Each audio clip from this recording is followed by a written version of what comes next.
نے فرمایا ہے جو سورت واقعہ پڑھے اسے فاقہ نہیں آتا. کہنے لگے چاند تو اپنی جگہ چھوڑ سکتا ہے, سورج گر سکتا ہے, تارے ٹوٹ سکتے ہیں, پر مدینے والے رسول کی بات غلط نہیں ہو سکتی. حضور نے فرمایا فاقہ نہیں آئے گا تو انشاءاللہ کبھی بھی نہیں آئے گا. کرنے کا کام یہ ہے کہ ہم اپنے معاملات, اپنی عبادات, اپنی دعائیں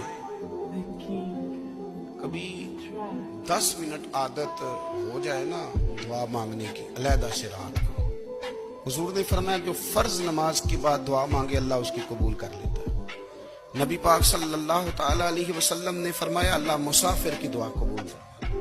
حضور نے فرمایا اللہ مظلوم کی دعا قبول فرماتا ہے. حضور نے فرمایا بیمار سے دعا کراؤ اللہ اس کی دعا قبول فرماتا ہے. میرے نبی پاک نے فرمایا ماں باپ جب بھی اولاد کے لیے ہاتھ اٹھائیں, ویسے تے بلے شاہ تو آسمانی اڈدیاں ہی پھڑ دیں, جہاں گھر بیٹھا انہوں بڑھیا ہی نہیں.